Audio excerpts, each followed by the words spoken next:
Aspiring aimers welcome to major chemistry. આજે આપણે BSc same 5 આપણે ક્વેશ્ચન નંબર 4 જોઈશું. ઈએમએફ માપવાની પોગેન્ડ્રોફ કોમ્પેન્સેશન પદ્ધતિ.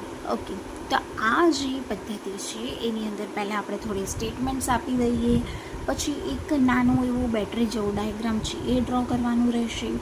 આમાં મેઇન શું છે કે તમારે જે પર્ટિક્યુલર વર્ડ્સ હોય ને એ માઇન્ડમાં બેસાડી દેવાના.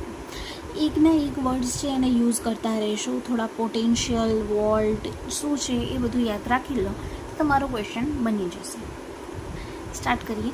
કોઈ પણ એક ધ્રુવનો ઈએમએફ માપી શકાતો નથી, તેથી આપણે બે ધ્રુવના બનેલા કોષનું ઈએમએફ માપીએ છીએ.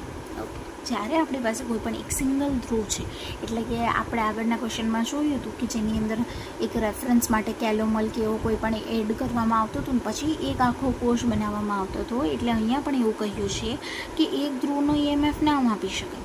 આપણે એના માટે બે ધ્રુવથી એક કોષ બનાવીએ અને પછી એનો ઈએમએફ માપીએ છીએ.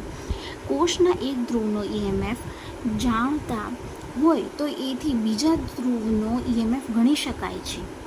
આપણને એકનું ઈએમએફ ખબર હોય એટલે આપણે જેની ખબર છે એને શું કહેવાશે?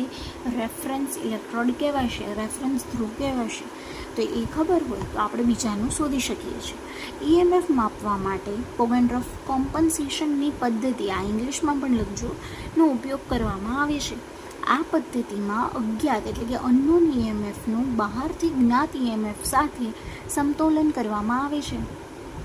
આપણી પાસે અંદર જે ઓલરેડી ઈએમએફ છે એ અનનોન છે, એટલે આપણે બહારથી એક નોન ઈએમએફ આપીશું અને એનાથી સમતોલન કરીને આપણે માપણી કરીએ છીએ. આ માપણી માટેની ગોઠવણી નીચે મુજબ છે.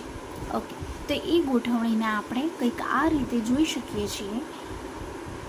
આ ટાઈપનું તમારે એક ડાયાગ્રામ ડ્રો કરવાનું છે, જેની અંદર સી છે એ તમારું સંગ્રાહક કોષ છે. અહીંયા જે સી છે એ તમારું સંગ્રાહક કોષ છે. એ અને બી જે છે એ તમારા પોટેન્શિયોમીટરના તાર છે. અહીંયા એસ છે એ પ્રમાણિત વોલ્ટેજનો કોષ છે, અને જ્ઞાત કોષ પણ કહેવાશે. અને એક્સ જે છે એ આપણો અજ્ઞાત કોષ છે. ઓકે, હવે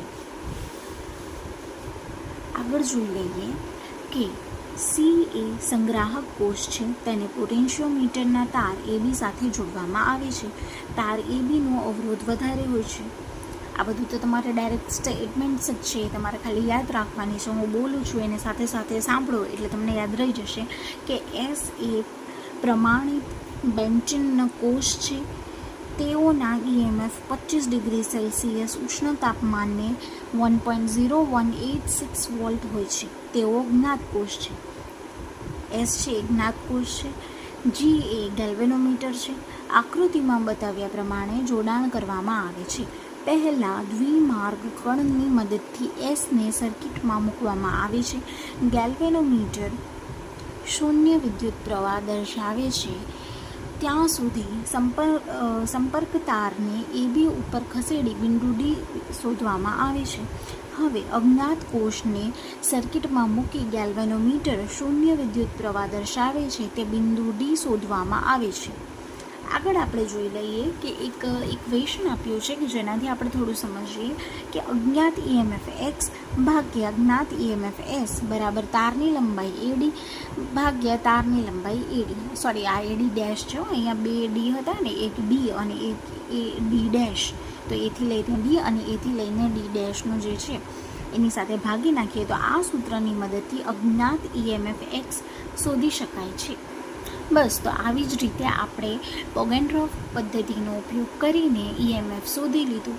હોપ સો કે તમને સમજ પડી ગઈ હશે. નાનકડો જ ક્વેશ્ચન છે. મેઇનલી આની અંદર બધું જે આખી પ્રક્રિયા આપણે કરી કે કઈ રીતે એક કોષની ગોઠવણી થાય છે, એ કોષની ગોઠવણીની જ માહિતી આપવામાં આવી છે, જે તમારે 1 થી 2 વાર લખીને યાદ કરી નાખવાની રહેશે. નેક્સ્ટ વિડીયોમાં હવે આપણે ક્વેશ્ચન નંબર 5 જોઈ લઈશું, જે આ યુનિટનો લાસ્ટ ક્વેશ્ચન હશે. મોસ્ટ ઇમ્પોર્ટન્ટ 5 ક્વેશ્ચન્સ આવી જશે. Okay, thank you.